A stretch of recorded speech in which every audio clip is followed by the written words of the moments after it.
Good day and welcome to my YouTube channel. Today we're going to talk about the transfer of ownership of a motor vehicle this 2024. Ngayon, dito sa video na to, malalaman natin ano nga ba ang mga requirements, paano ito ipaprocess at magkano ang magagastos ko sa pagpapatransfer ng ownership ng nabili kong sasakyan sa pangalan ko. Una, kailangan po muna natin i-differentiate ang repossessed car at ang second-hand cars.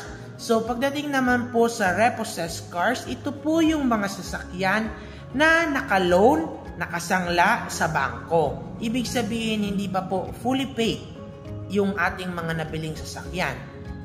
Pero naman po, ang tinatawag naman natin second-hand cars, ito naman po yung mga fully paid na sa sasakyan at wala na po itong mortgage na nakadeclare sa CR.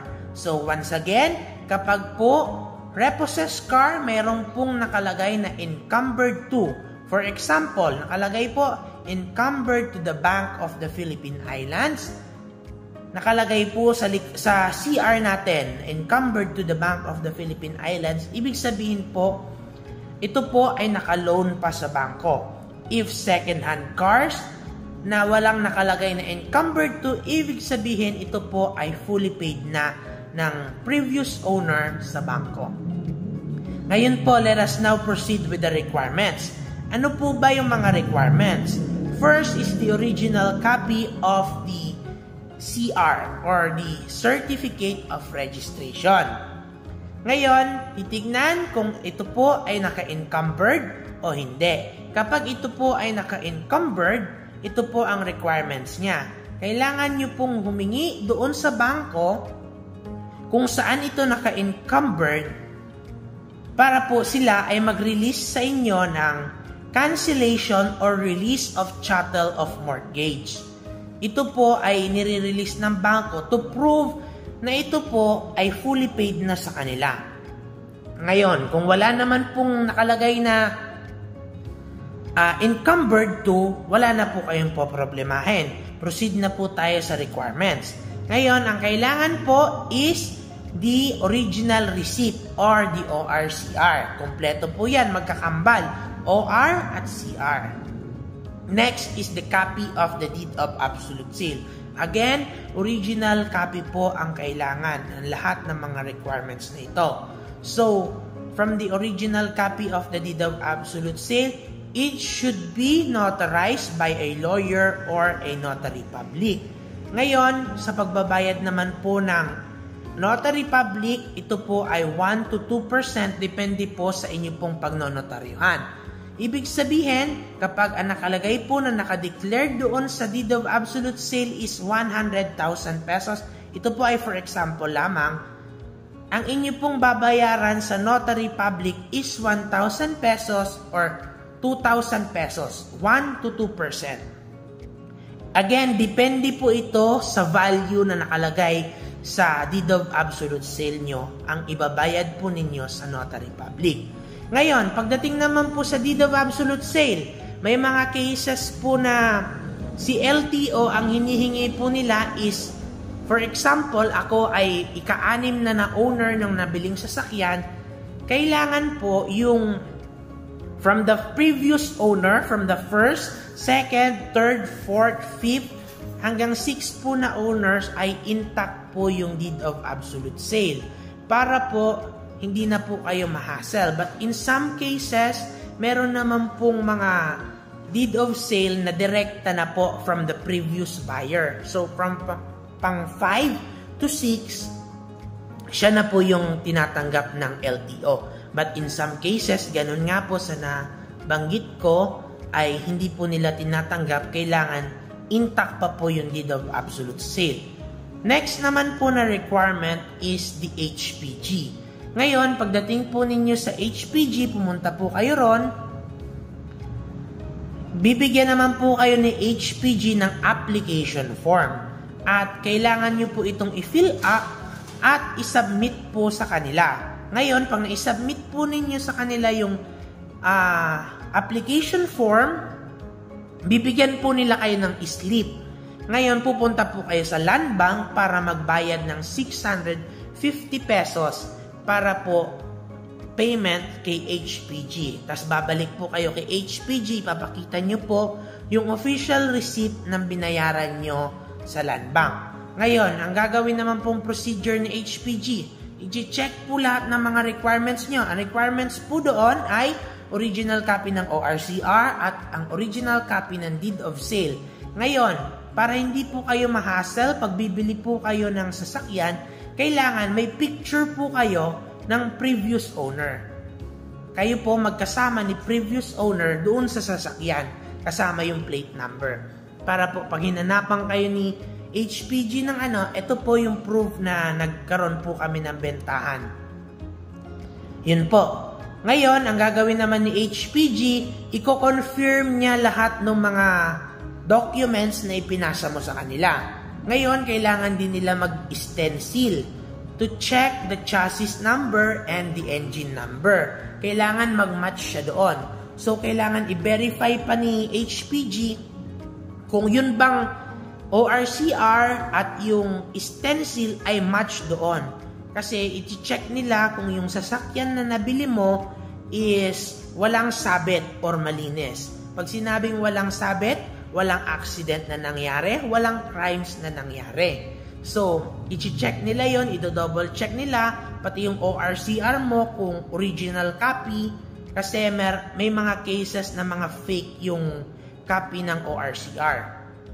So, yung ibang HPG offices ay pag-aantayin kayo ng siguro mga 3 to 4 days bago ma-release yung copy ng HPG clearance. So again, ang babayaran doon is 650 pesos. Next is the Motor Vehicle Inspection Report. Ito naman po ay ginagawa sa loob ng LTO. Ito ay i-check kung yung sasakyan ba na nabili nyo ay in good condition. Pag sinabing in good condition, ito ay working lahat ng ilaw, working lahat ng busina, working lahat ng mga at isa pa dito, i-check nila is yung early warning device. Ito yung triangle na ganon, nakalagay sa sasakyan ninyo, kulay pula at kulay dilaw, dalawang kulay. Ngayon, kailangan na meron kayong ganon para ma-transfer ninyo. Kasi pag wala yon, hindi po ninyo ma-transfer yung ownership ng sasakyan. Kasi isa po ito sa requirements na kailangan natin i-meet. Next is the insurance certificate. Sa pagkukuha naman po ng insurance, ay magbabayad po tayo, I think, 1,000 pesos or below. Sa some cases, may 1,000, some cases, may 650. Pero depende po yan sa insurance na makukuha nyo. O let's say, sabihin na natin 1,000 pesos yung insurance. Ngayon, sa pagda-transfer naman ng ownership, kailangan yung insurance ay nakapangalan na sa inyo. Pero in some cases na pwede tayo makatipid, yung dating insurance, yung previous insurance ng owner, pwede na lang natin doon ipa-annotate yung pangalan natin. So from Juan de la Cruz to another Sergio de la Cruz. Ganun po yung mangyayari. So, naka-annotate doon sa insurance na ita-transfer yung ownership. If valid pa po yung insurance. If not valid, kailangan nyo na pong kumuha ng panibagong insurance. So, malinaw po tayo doon. Sa pagdating sa insurance, ang babayaran po is 1,000 pesos or below. Next is the 2 valid IDs of the vendee and the vendor, the buyer and the seller. Kailangan po meron kayong 2 valid ID at nakatatlong pirma po sa tabi ng ID. 2 valid IDs with 3 specimen signature. Kailangan po yon. Again, 2 valid IDs. Hindi po pwedeng isa lang. 2 valid IDs. At importante po dito, hindi expired yung ID. So, kailangan valid. Again, inuulit ko po, ang ID dapat ay valid, hindi expired. Next is, ang kailangan is the smoke emission. So, pagdating naman po sa smoke emission, ang babayaran lang naman po natin doon is 450. So, para po mai-register, mai-transfer sa atin, at ma-i-restore na sa panibagong taon, kailangan po ng smoke emission test. Yan. I-check po doon kung mausok na ba yung sasakyan natin o hindi pa. Babayaran lang po doon is 450 pesos. Next is the TIN number of the vendor and the vendee. If not, hindi naman po applicable kung walang TIN number. Next is, ang pinakabagong requirements po is the LTO client ID. So, makikita po natin dito sa registro, merong LTO client ID. Kasi ito po ay i-register na doon sa LTO portal system. So, after po na ma-emit po itong lahat ng requirements, ay pumunta na po kayo sa nearest LTO na pwede nyo pong ipagpatransferan. Pero, in some cases, kung saan po nakaregister yung inyo pong motor vehicle, for example, ito po, may kita nyo po sa CR. Ito po ay Manila East. Ayan, Manila East District Office.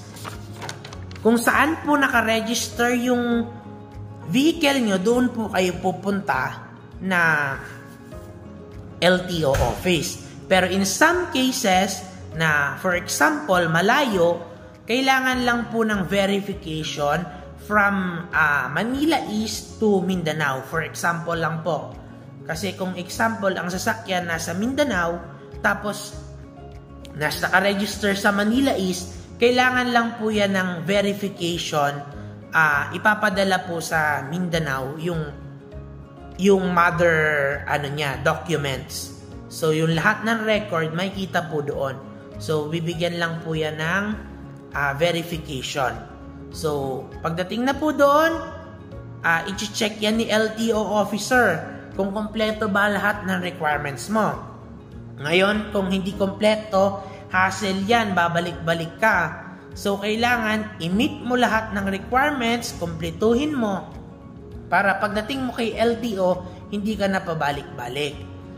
So, pagdating kay LTO, na ibigay mo na lahat ng requirements mo, magbabayad ka kay LTO ng 1,800 pesos para sa transfer of ownership at diretso na po sa registration.